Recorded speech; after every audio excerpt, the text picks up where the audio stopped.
Oke, mari kita berdoa bersama-sama. Tuhan, terima kasih, kami bersyukur malam hari ini Engkau hadir tengah-tengah kami. Kami tahu Tuhan tidak dibatasi ruang gerak dan waktu, karena itu kami percaya bahwa Engkau saat ini hadir memberkati dan bertahta di atas pujian penyembahan kami. Engkau melawat semua kami yang berhimpun bersama-sama dalam ibadah persekutuan doa malam hari ini, dan kami percaya ada sesuatu yang akan Kau sampaikan buat setiap kami, untuk kami menjadi kuat, untuk kami menjadi luar biasa di tahun 2021 ini. Terima kasih Bapak, urapi semua kami yang ada bersama-sama pada malam hari ini, dan juga urapi hamba-Mu untuk menyampaikan isi hati, pikiran, perasaan, dan kehendak-Mu bagi setiap kami. Dan hamba berdoa sementara pesan-Mu disampaikan, biarkan terus lawatan Roh Kudus bekerja atas setiap kami, dan kami semua diberkati Tuhan. Terima kasih Bapa. Sampaikan isi hati-Mu, kami siap mendengarnya. Di dalam nama Tuhan Yesus kami berdoa dan bersyukur. Haleluya. Sama-sama katakan amin. Amin. Baik, shalom semuanya. Senang sekali bisa berjumpa bersama-sama pada kesempatan malam hari ini. Terima kasih pada Tuhan, terima kasih buat Franz yang saya panggil biasanya Joshua, karena yang melanjutkan estafet dalam pelayanan pujian dan penyembahan. Jadi yang meneruskan ibaratnya dari Musa kepada Yosua. Harapannya jadi Musa, tapi dipanggilnya Abraham. Jadi tambah lebih tua lagi ya, tambah lebih jauh lagi. Kalau Musa kan agak deketan, ini dipanggilnya Abraham, jadi nggak apa-apa. Puji Tuhan, perkenalkan nama saya Rio Patislano, saya orang Ambon tapi tinggal di Surabaya, dan saya oleh kemurahan Tuhan sampai dengan hari ini bisa melayani semua karena kemurahan Tuhan. Udah 30 tahun lebih melayani, nggak terasa, tapi semua karena penyertaan dan kekuatan dari Tuhan. Ya, nah mari kita belajar bersama-sama, karena waktu saya harus tight, 45 menit saya akan compactkan semua yang ingin saya sampaikan, pesan Tuhan yang sudah ditaruh dalam hati saya. Mari kita buka Alkitab kita bersama-sama. Kita belajar dari kitab Perjanjian Lama, dari kitab Bilangan. Ya, mari kita buka bersama-sama. Bilangan 13 ayat 17 sampai dengan ayat yang ke-26. Dengan volume suara saya seperti ini cukup didengar ya? Jelas? Clear? Sangat oke, sangat oke. Ya, terima kasih. Oke, mari kita buka, kita baca sama-sama ya, tentu dari tempat masing-masing. Saya akan bacakan dari sini, Bilangan 13 ayat 17 sampai dengan ayat yang ke-26. Saya bacakan dulu ya. Bilangan 13 ayat 17 sampai 26 bisa diikuti dari tempat masing-masing. Maka Musa menyuruh mereka untuk mengintai tanah Kanaan. Katanya kepada mereka, pergilah dari sini ke tanah Negeb, dan naiklah ke pegunungan. Dan amat-amatilah bagaimana keadaan negeri itu. Apakah bangsa yang mendiaminya kuat atau lemah? Apakah mereka sedikit atau banyak? Dan bagaimana negeri yang didiaminya? Apakah baik atau buruk? Bagaimana kota-kota yang didiaminya? Apakah mereka diam di tempat-tempat yang terbuka atau di tempat-tempat yang berkubu? Dan bagaimana tanah itu? Apakah gemuk atau kurus? Apakah ada di sana pohon-pohonan atau tidak? Tabahkanlah hatimu dan bawalah sedikit dari hasil negeri itu. Waktu itu ialah musim hulu hasil anggur. Mereka pergi ke sana lalu mengintai negeri itu mulai dari padang gurun Zin sampai ke Rehob, ke jalan yang menuju ke Hamat. Mereka berjalan melalui tanah Negeb lalu sampai ke Hebron. Di sana ada Ahiman, Sesai, dan Talmai keturunan Enak. Hebron didirikan 7 tahun lebih dahulu dari Soan di Mesir. Ayat 23, ketika mereka sampai ke lembah Eskol, dipotong merekalah di sana suatu cabang dengan setan dan buah anggurnya. Ya, lalu berdualah mereka menggandarnya. Juga mereka membawa beberapa buah delima dan buah ara. Ini jadi kalau saudara pernah ke Israel, saudara akan melihat lambang pariwisata dari pemerintah Israel. Itu diambil dari Bilangan 13 ayat 23. Ada 2 orang, kemudian ada membawa satu tandan buah anggur. Ya, kalau saudara perhatikan lambang dari Kementerian Pariwisata Israel itu dari Bilangan 13 ayat 23. Saya lanjutkan, 24. Tempat itu dinamai orang lembah Eskol karena tandan buah anggur yang dipotong orang Israel di sana.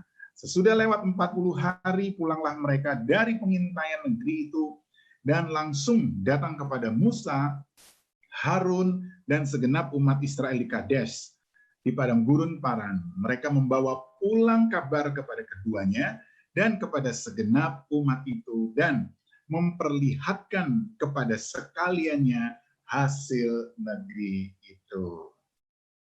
Sama-sama katakan, amin, amin. Nah, saudara, mari kita belajar bersama-sama malam hari ini dari Bilangan 13 ayat 17 sampai 26. Ya, kalau kita melihat dari cerita tadi ini adalah Musa mengirim 12 pengintai untuk melihat seperti apa tanah Kanaan. Saudara, kita sekarang ada di bulan Januari.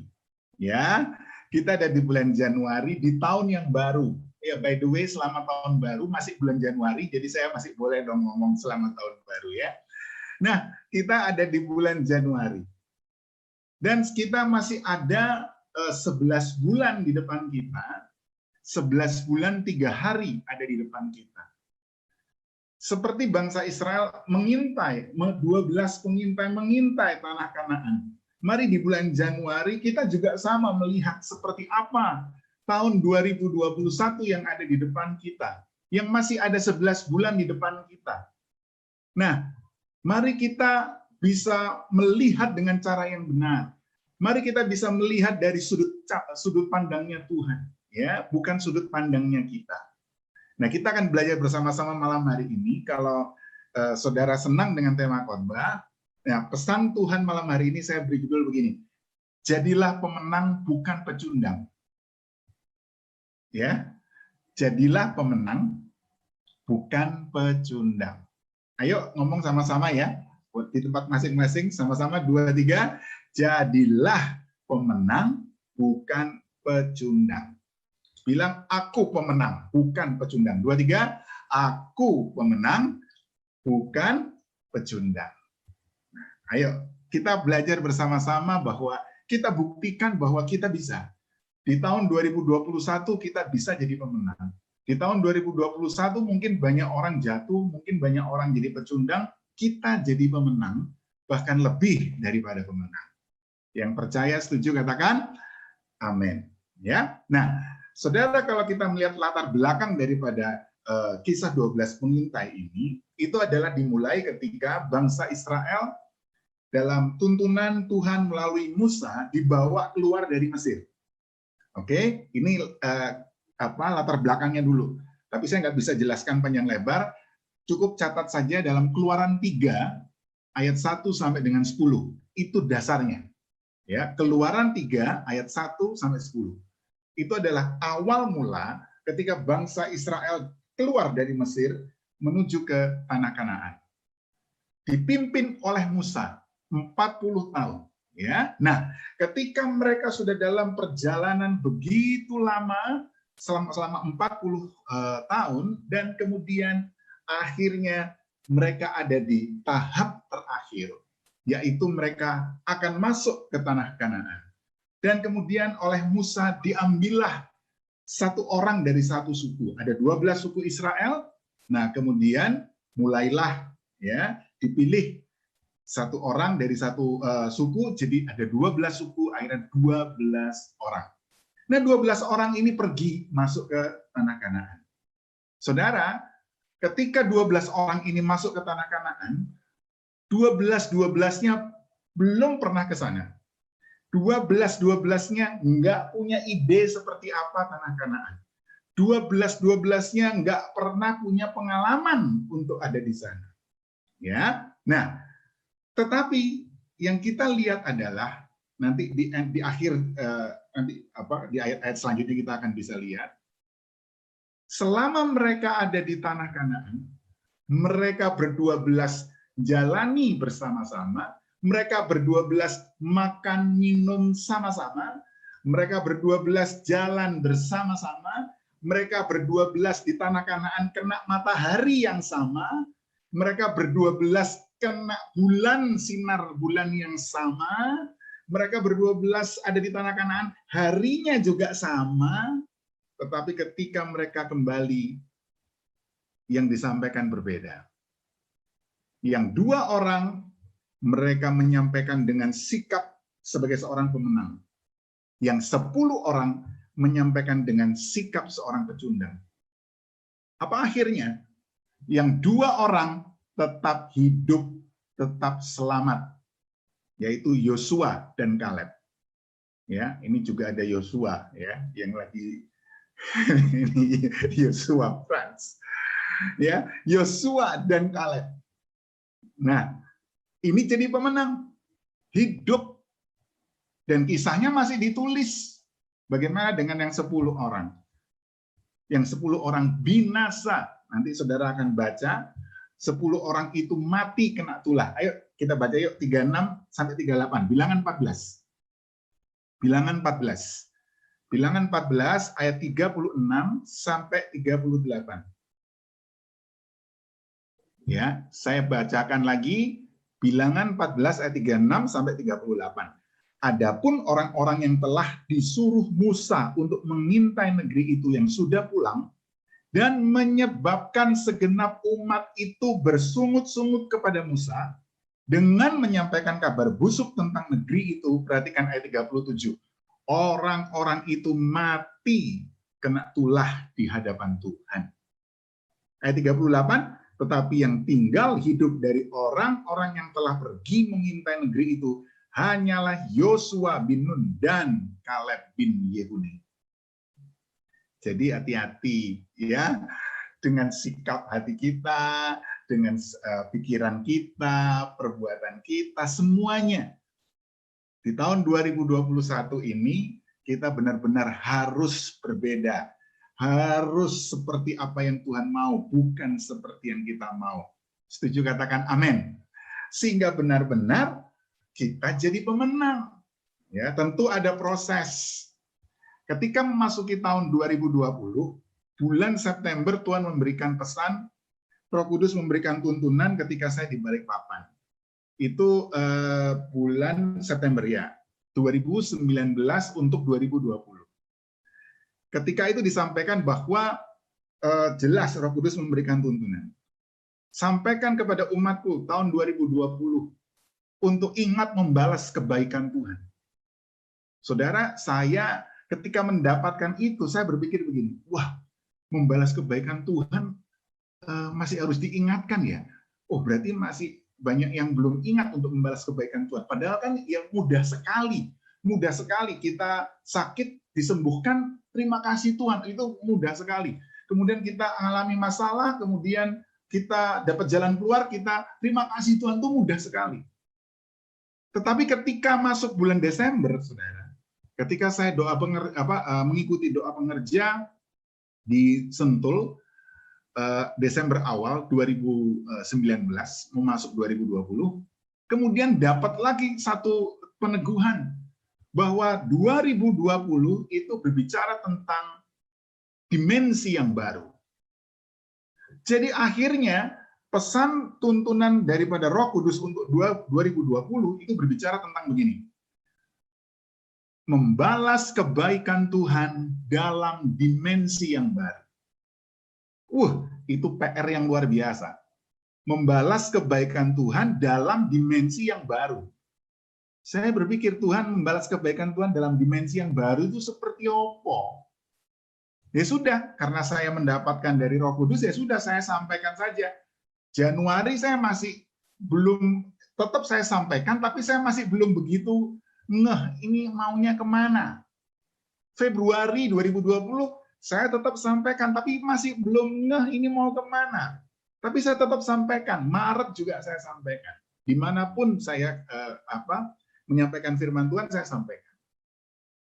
Tapi ketika masuk bulan Maret pertengahan, disitulah mulai dimensi yang baru yang Tuhan ingatkan itu melalui Roh Kudus mulai nampak. Ketika Presiden Joko Widodo menyampaikan kasus pertama dan kedua, yaitu ada 2 orang wanita, ibu dan anak di kota Bogor ya kalau nggak salah, di Jakarta apa Tangerang gitu, yang kena COVID. Dan kemudian langsung strike, habis itu sudah masuk April, masuk Mei, Juni, wah mulai bertumbangan yang namanya perusahaan, mulai bertumbangan yang namanya usaha, mulai mohon maaf banyak yang di PHK atau work from home atau unpaid leave, waduh dan lain sebagainya. Dan kemudian banyak anak-anak Tuhan dipanggil Tuhan, hamba-hamba Tuhan dipanggil Tuhan, orang yang melayani dipanggil Tuhan, wah dan mulai ada banyak pertanyaan di sini. Dan kemudian disitulah tuntunan Roh Kudus 2019 itu mulai muncul. Membalas kebaikan Tuhan dalam dimensi yang baru. Artinya begini, ketika situasi yang terjadi jauh dari apa yang kita inginkan dan harapkan, masihkah kita bisa membalas kebaikan Tuhan? Ini dimensi yang baru yang dimaksud Tuhan. Karena ketika kita mendapatkan apa yang kita doakan, apa yang kita harapkan, orang di luar Tuhan bisa melakukan. Tetapi ketika dalam dimensi yang baru, ketika peristiwa tahun 2020 terjadi itu, nah apakah kita masih bisa bilang, kamsyah Tuhan, xie-xie Tuhan, terima kasih Tuhan, Tuhan tetap baik, dan lain sebagainya. Wow, itu luar biasa. Dan saya nggak asal ngomong, saudara, karena saya juga ngalamin. Kenapa? Karena usaha perusahaan saya adalah yang salah satunya yang langsung terdampak sampai dengan hari ini. Pak Frans tahu kegiatan saya di perusahaan. Langsung terdampak sampai hari ini. Tapi saya terus mengajarkan kepada semua staf, tidak ada yang saya pecat, mereka tetap saya pertahankan, dengan kekuatan dan pertolongan Tuhan, saya bisa menjalankan semua sampai dengan hari ini. Jadi artinya apa? Kembali kepada sikap dan respon kita. Kita mau jadi pemenang atau mau jadi pecundang? Kalau kita tidak bisa membalas kebaikan Tuhan, berarti pecundang. Tapi kalau kita masih bisa bilang, thank you Tuhan, sebab Tuhan Dia baik, dan anugerahnya kekal selama-lamanya. Amin. Amin. Sebab Tuhan Dia baik, dan anugerahnya kekal selama-lamanya. Amin. Jadi artinya bukan kalau saat baik saja, terus kita bilang anugerahnya kekal. Enggak. Waktu kita ngalami yang sepertinya ya, karena Tuhan tidak pernah merancangkan yang buruk. Ketika proses itu ada, kita masih bisa nggak nyanyi seperti tadi? Nah, oke. Nah, kemudian ketika jalan di tahun 2020, sampai saya kemudian oleh orang tua rohani saya disampaikan, ingat 2020 adalah Corona Academy. Bukan Corona Pandemi, tapi Corona Academy. Begitu disampaikan Corona Academy, saya langsung tangkap. Dan kemudian saya sampaikan kepada semua umat Tuhan, saya jabarkan begini. Tahun 2020, kita harus wisuda. Jangan sampai kita nggak wisuda. Kalau misalnya Corona itu belum selesai di 2020, masuk 2021, tetap bertahan. Jangan sampai kita nggak lulus. Jangan sampai kita nggak wisuda. Tentu dengan penyertaan, tentu dengan pertolongan dari Roh Kudus. Sendiri nggak mungkin, lewat pasti. Tapi dengan penyertaan Roh Kudus kita pasti bisa. Percaya katakan amin? Nah, kemudian ketika masuk bulan Oktober 2020, kembali Roh Kudus memberikan tuntunan untuk 2021. Roh Kudus memberikan tuntunan sangat jelas sekali. 2021 adalah level yang baru. Tahun level yang baru. Bukan next level. Saya sempat bertanya, loh, bukan next level. Kenapa bukan next level ya? Kenapa new level? Kemudian saya diberi pemahaman begini. Kalau next level, itu naiknya cuma 1 tingkat. Betul nggak? Coba lagi antri. Terus kemudian petugasnya bilang, next. Kira-kira yang maju antri berikutnya atau 3 antrian di belakangnya? Pasti yang maju adalah antri 1 di belakang, yang di depan itu, yang berikutnya. Nggak mungkin saudara di antrian nomor 5 bisa maju, itu nggak bisa. Bisa sih, tapi habis itu ribut. Ribut sama yang nomor 1. Bisa, tapi ribut sama yang nomor 1. Nah, makanya kemudian Tuhan katakan, masuk 2021, umat Tuhan yang lulus, umat Tuhan yang bertahan, umat Tuhan yang masih ingat membalas kebaikan Tuhan, itu mereka akan masuk kepada new level di tahun 2021. New levelnya dalam hal apa? Dalam hal pengharapan. Semua umat Tuhan yang lulus, mereka level pengharapannya sudah baru di level yang luar biasa, ada eskalasi. Jadi bukan level pengharapan seperti sebelum pandemi. Enggak. Saudara sudah quantum leap. Sudah melompat dalam pengharapan yang luar biasa. Level iman saudara bukan seperti level iman sebelum pandemi. Bukan.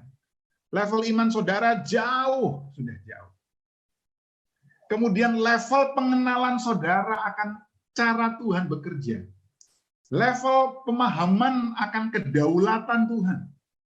Level pemahaman saudara akan kehendak Tuhan. Nanti kapan-kapan kalau ada kesempatan saya sampaikan kedaulatan dan kehendak Tuhan. Itu sudah beda, udah jauh sekali. Saudara lebih mature. Nah, inilah yang namanya level yang baru. Nah, kemudian di Desember 2020 dilengkapi lagi bahwa orang yang masuk dalam level yang baru itu adalah orang yang punya integritas. Jadi disempurnakan kembali. Jadi 2021 adalah tahun level yang baru untuk kemudian kita menjadi pribadi yang berintegritas. Amin. Ini adalah bekal untuk kita masuk 2021. Sehingga kita tidak jadi pecundang, tapi jadi pemenang. Ya, nah ayo kita belajar sama-sama. Tentu saya tidak bisa menjabarkan seperti kalau saya di gereja yang panjang lebar. Nah, saya masih ada waktu 20 menitan. Nah, ayo 20 menit ini saya akan sampaikan apa hal yang harus kita lakukan untuk kita bisa jadi pemenang. Setelah tadi sudah paham apa yang menjadi landasan untuk kita jalani di tahun 2021, nah sekarang kita masuk ke yang lebih rinci lagi.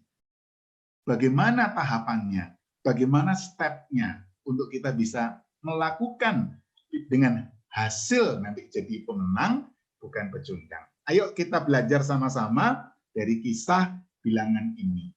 Mari kita lihat bilangan 13 ayat 27. Hal pertama yang harus kita lakukan. Ayo kita belajar sama-sama ya. Ayo baca sama-sama. Bilangan 13 ayat 27. Kita baca 2, 3. Mereka menceritakan kepadanya. Mereka ini adalah pengintai ya. Kami sudah masuk ke negeri kemana kau suruh kami. Dan memang negeri itu berlimpah-limpah susu dan madunya. Sampai di situ. Nah, bagaimana kita bisa menjadi pemenang di tahun 2021 kalau Yosua, Kaleb dengan bangsa Israel akhirnya masuk dan punya tanah perjanjian? Bagaimana supaya tahun 2021 jadi tanah perjanjian buat kita? Hal pertama yang harus kita lakukan, teladan dari Yosua dan Kaleb adalah selalu melihat dengan mata iman. Yosua dan Kaleb, ingat tadi saya ngomong di awal, 12 orang. 12 orang 12 orang ini sama-sama kena matahari yang sama. Sama-sama disinari bulan yang sama. Sama-sama kena oksigen dan angin yang berembus yang sama. Makan yang sama, minum yang sama. Jalani tanggal harinya juga sama. Tapi matanya melihatnya berbeda. Yosua dan Kaleb melihatnya dengan mata iman. Sementara 10 orang yang lain melihatnya dengan mata manusia. Saudara mau jadi pemenang? 2021 lihatlah dengan mata iman. Kalau saudara lihat dengan mata jasmani, mata manusia, kalau orang Surabaya bilang, saya nggak tahu bahasa Manadonya ya, ini orang Ambon tapi di Surabaya. Kalau orang Surabaya bilang amblas, saya nggak tahu bahasa Manadonya apa ya. Jakarta mungkin apa ya? Jakarta mungkin bilangnya lewat deh, lewat gitu ya. Memang paling enak Surabaya, satu kata aja tapi mantap gitu sudah. Amblas. Kalau kita mencoba masuk 2021 pakai mata manusia, mata jasmani, amblas. Udah nggak zamannya. Ingat tadi saya bilang Roh Kudus sudah memberi tuntunan 2021 adalah new level. Artinya apa? Level mata imannya sudah pasti harus berbeda dengan cara mata kita sebelum pandemi. Harus beda. Kalau tetap sama, terus ngomel-ngomel, ya sudah. Itu berarti belum wisuda. Saya berdoa supaya kita semua wisuda, dan kemudian kita alami tahun 2021 masuk ke level yang baru. Dan kita endingnya nanti di Desember 2021, Tuhan mendapati kita adalah pribadi yang berintegritas. Yang mau katakan, amin. Oke? Nah, kalau kita melihat bahwa apa yang diucapkan Yosua dan Kaleb ini sangat-sangat berbeda. Contoh. Kalau saudara melihat dalam 1 Samuel 16:17, sama, tempatnya sama, mataharinya sama, tanggalnya sama, yang dilihat sama. Siapa yang dilihat? Goliat. Siapa yang ngelihat? Daud. Siapa yang ngelihat? Saul. Siapa yang ngelihat? Ada kakak-kakaknya Daud. Siapa lagi yang lihat? Ada tentara Israel. Tapi ternyata semuanya ngelihatnya sama, hanya Daud saja yang berbeda cara melihatnya. Dan saudara bisa lihat nanti di 1 Samuel 17, ya akhirnya hasilnya berbeda. Makanya sampai Tuhan berkenan sekali dengan yang namanya Daud. Sampai dalam Kisah Para Rasul 13, Tuhan tuh bilang begini, aku mendapati Daud bin Isai, seorang yang berkenan, perhatikan, berkenan di hatiku. Karena, belum titik loh, karena melakukan kehendakku. Jadi artinya apa saudara? Melihat dengan mata iman, itu salah satu kehendak Tuhan. Ayo, masuk Januari, ini Senin itu sudah 1 Februari loh. Senin itu sudah 1 Februari. Nggak terasa loh. Efektif hari kerja tinggal besok loh. Kalau kantor ya, kalau toko ya sampai Minggu. Kecuali tokonya Minggu tutup, berarti sampai Sabtu. Tapi whatever, Senin kita sudah masuk bulan kedua. Nggak terasa. Nggak terasa ya Pak? Terasa. Tapi kita harus tetap melihat dengan mata iman. Percaya 2021 adalah tanah perjanjian kita. 2021 adalah tahun perjanjian buat kita. Pegang ya. Ada contoh lain itu sales sepatu, ya, sales sepatu. Ini seringkali saya ceritakan. Sales toko apa? Sales sepatu. Sales sepatu dikirim ke Afrika untuk jual sepatu, produksi pabrik itu. Begitu mendarat di Afrika, stres. Karena orang Afrika mereka punya budaya tidak pernah pakai sepatu. Ya, coba lihat God Must Be Crazy, itu yang lucu itu filmnya. Itu kan semua cekeran semua. Oh ya tahu ya cekeran tuh tanpa alas kaki ya, tanpa alas kaki semuanya. Nah, begitu sales ini tiba di Afrika, stres karena semuanya nggak pakai sepatu. Akhirnya dia telepon kembali ke perusahaan, minta dibelikan tiket untuk balik pulang. Karena Afrika bukan tempat yang baik untuk jualan sepatu. Akhirnya dikirimlah penggantinya. Begitu dikirim penggantinya, begitu datang, responnya berbeda. Wah, dia sorak-sorak, teriak, sukacita. Dan kemudian dia telepon, dipikir orang pabrik, wah ini minta tiket lagi nih. Ternyata enggak. Minta dikirim sepatu berkontainer-kontainer. Kenapa? Karena sales sepatu ini bilang, yang kedua ini bilang, wah ini potensinya luar biasa. Karena tidak ada yang pakai sepatu. Mari kita ajarkan mereka pakai sepatu. Dan Afrika begitu diajarkan pakai sepatu, sepatu kitalah produksi pabrik, kitalah yang akan dipakai. Nah, semua tergantung bagaimana cara kita melihat. Ya, contoh terakhir. Abraham dan Lot. Ya, Abraham dan Lot ketika pisah karena banyak sekali ternaknya dan mereka harus berpisah. Ketika mereka berpisah, Kejadian 13, akhirnya Abraham bilang sama Lot, udah supaya nggak berkelahi, sudah tanah ini besar sekali, sudah kita harus berpisah baik-baik. Baru ngomong begitu, pikirnya Lot, wah kebenaran ini, kebenaran. Kalau saudara baca nanti dalam Kejadian 13, yang milih pertama itu Lot, bukan Abraham. Abraham baru ngomong, itu kalau orang Surabaya bilang, itu langsung disaut.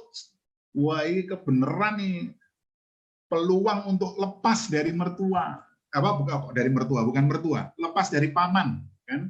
Lot itu ponakannya, Abraham itu pamannya. Wah kapan lagi bisa lepas dari paman? Lepas. Dah. Apa yang dilihat oleh Lot, saudara? Yang dilihat Lot, kalau saudara lihat dalam Kejadian 13 ayat 8 sampai 11, saya bacakan buat saudara. Maka berkatalah Abraham kepada Lot, janganlah kiranya ada perkelahian antara aku dan engkau, dan antara para gembalaku dan para gembalamu, sebab kita ini kerabat. Bukankah seluruh negeri ini terbuka untuk engkau? Baiklah, pisahkan dirimu daripadaku. Jika engkau ke kiri, maka aku ke kanan. Jika engkau ke kanan, maka aku ke kiri. Nah, Abraham ini baru ngasih ide. Langsung disambut, disaut, ya kalau orang Surabaya bilang, ayat 10. Lalu Lot melayangkan pandangnya dan dilihatnya bahwa seluruh lembah Yordan banyak airnya. Dicari dari kejauhan pakai mata manusia. Banyak airnya, seperti taman Tuhan, seperti tanah Mesir sampai ke Zoar. Hal itu terjadi sebelum Tuhan memusnahkan Sodom Gomora. Ternyata yang dilihat sama Lot itu Sodom dan Gomora. 11. Sebab itu Lot memilih baginya seluruh lembah Yordan itu. Lalu ia berangkat ke sebelah timur dan mereka berpisah. Saudara, saya percaya yang namanya bujang-bujangnya Abraham itu pasti protes semua. Kenapa? Karena nggak bisa lihat cara pandangnya Abraham.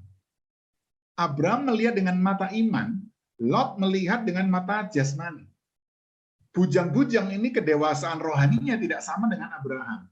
Yang berbicara dengan Tuhan itu Abraham. Nah, ketika bujang-bujang ini melihat Lot milih yang bagus, Lot ngambil pilihan pertama yang hijau, yang banyak airnya, mereka menggerutu, wah gimana sih Abraham ini kan harusnya yang milih duluan, yang tua kan yang duluan. Ini lihat nih kita jadinya dapat yang sisa-sisa. Karena nggak paham. Coba lihat setelah akhirnya kemudian Lot berpisah, kita lihat ayat 14. Ayat 14. Setelah Lot berpisah daripada Abraham, berfirmanlah Tuhan kepada Abraham. Perhatikan ayat 14.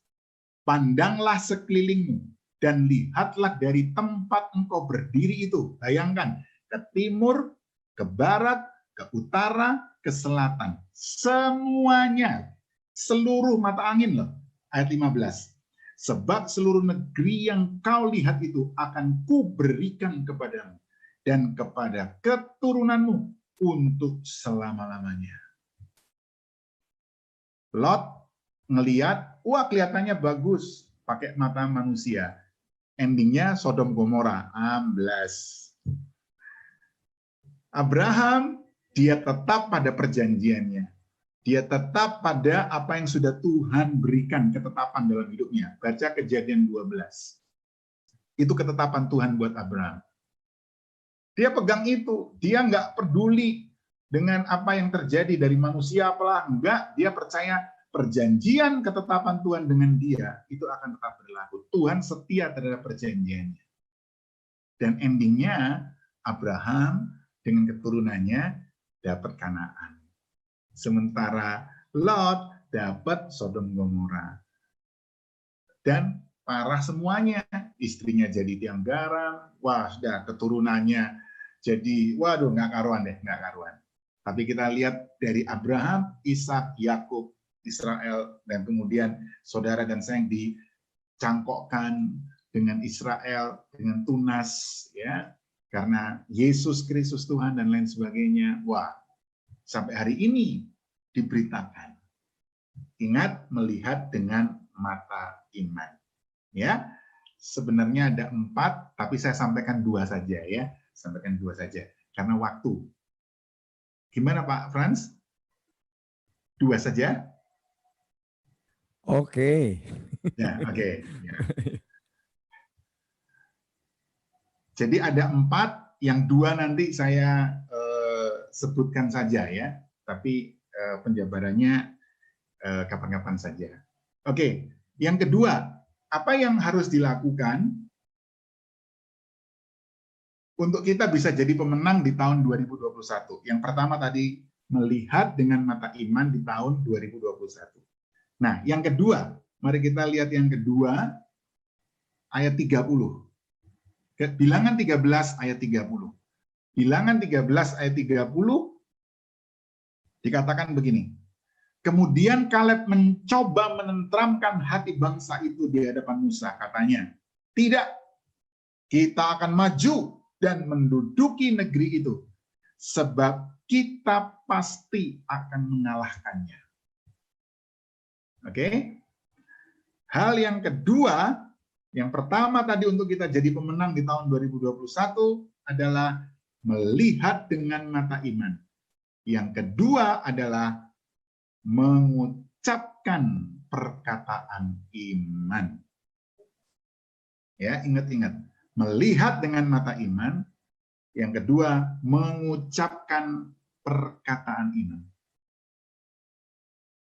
Sejak hari Senin kemarin tanggal 25 Januari 2021, 2 kata ini terus teriang-iang di telinga saya, dan saya ucapkan terus setiap memulai hari sampai tadi pagi. 2 kata, yang pertama adalah Immanuel, yang kedua adalah Ebenezer. 2 kata ini terus muncul dari hari Senin, dan saya perkatakan setiap pagi. Ini sudah hari yang keempat saya perkatakan itu. Immanuel, jadi kalau pagi saya mesbah keluarga, endingnya dalam doa selalu saya sebutkan Immanuel Ebenezer. Artinya Immanuel adalah Tuhan menyertai kita. Ebenezer itu artinya sampai hari ini Tuhan tetap menolong. Ebenezer itu artinya pertolongan kita sampai hari ini ada di dalam Tuhan. 2 kata itu. Nah, itu saya ucapkan terus. Itu saya ucapkan terus. Immanuel Ebenezer. Immanuel Ebenezer. Saudara, 10 orang ini provokator. Ya, 10 orang ini provokator. Bedanya provokator dengan pecundang itu apa sih? Sebenarnya beda tipis. Cuman bedanya itu di segmentasinya. Kalau provokator, dia melemahkan banyak orang. Tapi kalau pecundang, itu melemahkan dirinya sendiri. Beda tipis provokator dengan pecundang. Beda tipisnya adalah di segmennya. Kalau provokator, dia memprovokasi banyak orang. Tapi kalau pecundang adalah melemahkan dirinya sendiri. Kalau tadi melemahkan banyak orang. Nah, 10 orang ini dia jadi provokator karena melemahkan banyak orang. Ingat, apa yang keluar dari mulut itu datangnya dari pikiran. Apa yang ada di pikiran datangnya dari hati.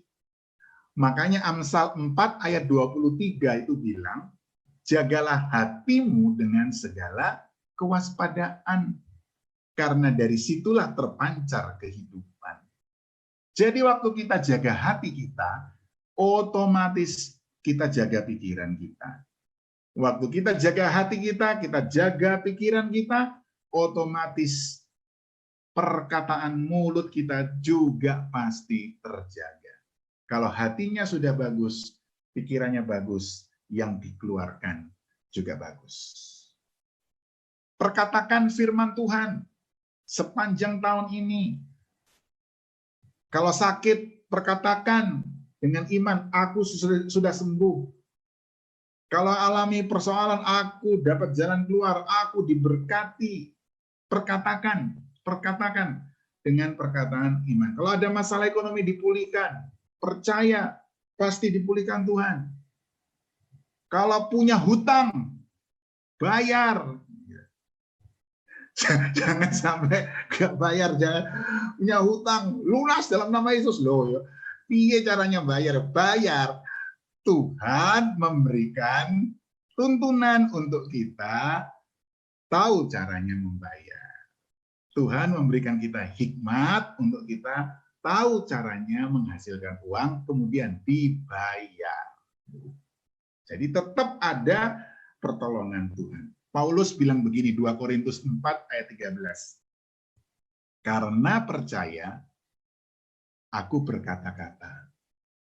Ya, 2 Korintus 4 ayat 13. Karena percaya, aku berkata-kata.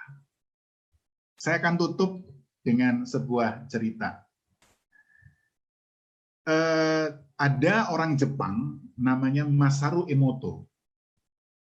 Masaru Emoto ini dia menyelidiki air, ya, air. Dia pisahkan, dia ambil air dari danau, kemudian dia pisahkan di dalam 2 ruangan, ruangan A, ruangan B. Di ruangan A, air ini dikata-katain, dibilang mohon maaf ya, mohon maaf, dibilang bodoh, dibilang jelek, dibilang bau, dibilang merugikan, dibilang pokoknya dikata-katain. Sementara di ruangan yang lain, air yang sama dikasih kata-kata yang manis. Kamu cantik, kamu ganteng, kamu luar biasa, kamu hebat, kamu wangi, kamu luar biasa, kamu menguntungkan, pokoknya I love you, ya, sudah semuanya diucapkan. Dah 1 bulan. Habis itu kemudian Masaru Emoto mengambil sampel dari 2 ruangan ini, dicek di laboratorium. Sayangnya karena ini bukan ibadah di gereja, saya nggak bisa tampilkan slide-nya. Nah, apa yang terjadi, saudara? Yang di ruangan A yang dikata-katain tadi, itu kristal yang terbentuk itu nggak karuan. Ruwet, udah nggak berbentuk sama sekali, ancur-ancuran. Sementara di ruangan yang B, itu terbentuk sebuah kristal yang sangat luar biasa. Cantiknya luar biasa. Bayangkan ini air loh. Ketika di laboratorium dicek, itu bisa membentuk sebuah bentuk shape yang sangat luar biasa. Ada round shape, ada macam-macam, diamond shape, dan sebagainya. Sementara yang di ruangan A, yang dikata-katain, hasilnya nggak karuan. Bayangkan itu diucapkan kepada air. Bayangkan kalau itu saudara ucapkan kepada diri saudara sendiri. Makanya jaga perkataan kita. Itu dari sisi kedokteran loh. Masaru Emoto melihat dari sisi ilmiah. Bagaimana dari sisi rohani? Justru harus lebih powerful daripada sisi ilmiah. Makanya jaga perkataan kita. Artinya mulut kita ini penuh dengan kuasa. Ayat terakhir Yakobus 3 ya, nanti dilihat. Apa yang kita perkatakan itu jadi. Hati-hati dengan perkataan kita. Nah, saya kasih kisi-kisinya saja untuk poin ketiga dan poin keempat supaya saudara dapat lengkap, tapi penjabarannya 1 dan 2. Jadi untuk kita menjadi pemenang di tahun 2021 ada 4 hal yang harus kita lakukan. Yang pertama, selalu melihat dengan mata iman. Yang kedua adalah selalu mengucapkan perkataan iman. Ya, yang ketiga selalu menggunakan potensi yang ada. Nanti kapan-kapan saya jelaskan. Selalu menggunakan potensi yang ada. Jadi jangan ngomong, Pak, saya udah nggak punya apa-apa. Nggak ada. Gunakan potensi yang ada. Ya, Musa nggak punya apa-apa, hanya dengan tongkat. Itu laut terbelah. Gitu. Ya. Dan masih banyak lagi contoh-contohnya. Nanti kapan saya jelaskan. Tapi intinya adalah selalu gunakan potensi yang ada. Jadi nggak ada alasan, nggak bisa. Ya. Dan yang keempat, yang terakhir adalah selalu mengasihi Tuhan dengan segenap hati. Jangan lupa membalas kebaikan Tuhan. Kenapa?